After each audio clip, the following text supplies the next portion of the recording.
Welcome to a wonderful collection of art and objects. Ben's put together a lovely catalogue, and very much it sits within our philosophy of art and objects. This collection really traverses contemporary practice from obviously painting through to photography, through to applied art and new media. We have some quite rare for us and rare to the auction market video pieces. We're on view right now up until the auction day this coming Thursday, the 16th of March at 6:30 of course, and we invite you to come down. The gallery looks absolutely fabulous, and Ben, Leigh and myself are going to talk about some of the really interesting pieces in this wonderful collection that up until recently was housed in the Waikato.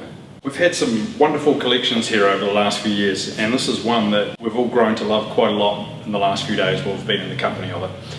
It's entirely dissimilar to the likes of the Paris collection or the Francis collection or even Ron Sang's collection, in that it feels very light and very fun, and it must have been absolutely wonderful to live with. I think the collector, over a near 25-year period, has had a huge amount of enjoyment out of collecting and living with art.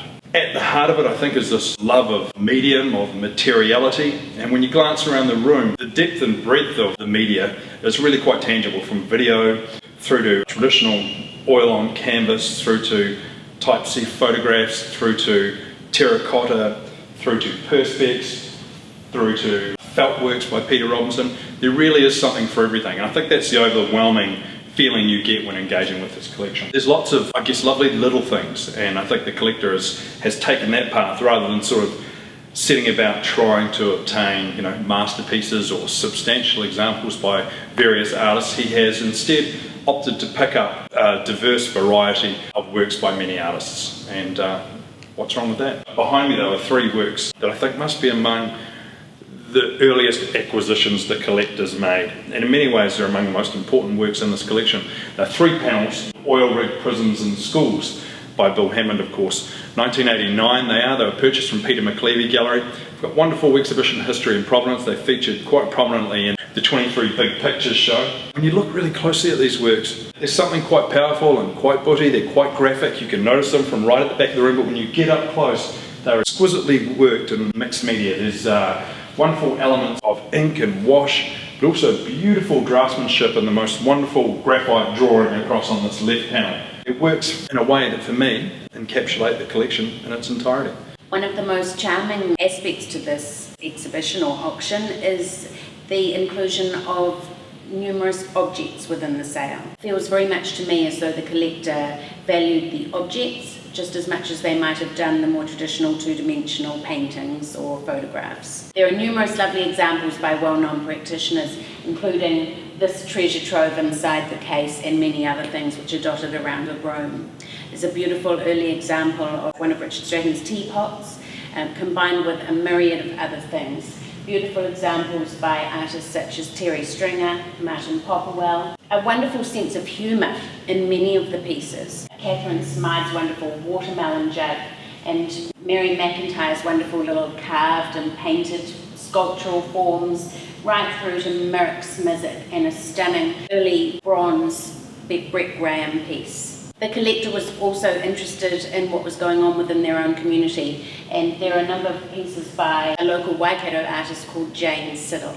This is Tea Time from Ava Seymour's 1997 series Health, Housing and Happiness. Very much a breakthrough body of work for her as an artist, and really a body of work that showed desperation, if you like, in public housing areas, state housing areas of New Zealand, those cul-de-sacs with the jaunty colours from that wonderful period of social engineering in the 1930s. And this is a very typical image from this series. It's a digital collage, very much, if you like, in the spirit of the great German Dada photographer John Hartfeld.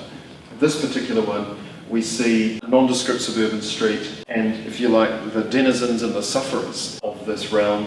This is a body of work of which we've offered a number of examples over the years, very sought after, and it's really lovely to see this particular image again after I remember seeing the original show nearly 20 years ago.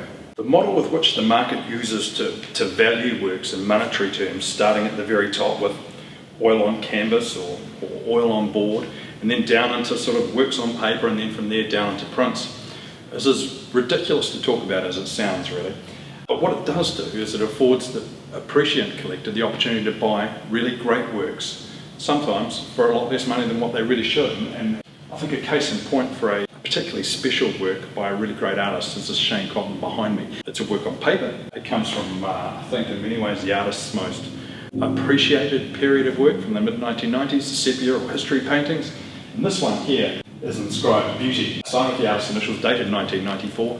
And it really is a painting. The artist has worked the surface quite heavily with oil paint. It's quite thick, it's not a watercolour or a sketch. And what's particularly special with it about it, I think, is the way it engages with the lineage of 20th century New Zealand art. It references, of course, Gordon Walter's famous painting from the 1940s, Chrysanthemum, but differs from it in the way that the artist imposes it on this background and this pot plant with this flag across it, referencing, of course, the very mixed and extensive relations between Māori and Pākehā. In doing so, I think he highlights the manner in which history is not one-dimensional, it's multi-dimensional, and it tells stories from many, many, many different sides. One of the features of this collection is that it reveals that the contemporary art scene is really a broad church, within which we have, of course, what we understand to be accepted fine art practice in the form of painting, wonderful applied arts, and works which sort of span those two descriptions, as well as new media, and also a term that I feel slightly uncomfortable with, but we're going to run with it for the purposes of this presentation, outsider art.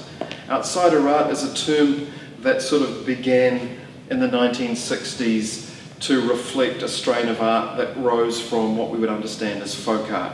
There are a number of artists that operate in that area, and Martin Thompson is one of them. This particular work here is a very typical work, positive, negative, mathematical grid here on a piece of this really, really fine graph paper that is used to locate all the squares and then fill in with your old-fashioned felt tip pen.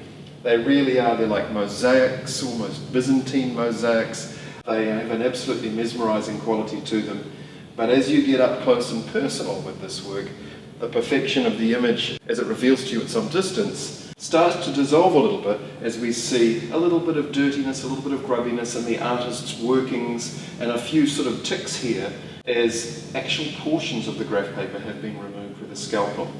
It's a very contemplative work and an artist who I think a lot of contemporary collectors are beginning to become quite interested in. I think as you look through the catalogue, and hopefully when you come to the gallery to visit this exhibition before the auction, you will see that our anonymous collector from the Waikato really made an effort to keep abreast of all the changing aspects of what we would understand to be our contemporary art scene. And so of course we start to see the entry of broadcast video work in the form of, here on my left, one of my favourite New Zealand videos. This is Conch Ship from 2008 by Clinton Watkins, and Run Artist Run by Sean Kerr from 2011. Conch Ship is really quite a simple piece. It's a continuous loop of a large container ship passing Browns Island, shot from North Head on the north shore of Auckland, with a very, I'm not sure if you can hear, ambient soundtrack, and it really is a very much a contemplative piece that really starts you getting thinking about the nature of the relationship of landscape, I guess, to global economics and the specificity of place, because as an Aucklander, you instantaneously recognise that scene, but it's not long before it's obliterated by this really quite startling, slow-moving object in the form of this container ship, which just enters through the left and travels to the right again and again and again, really quite mesmerising.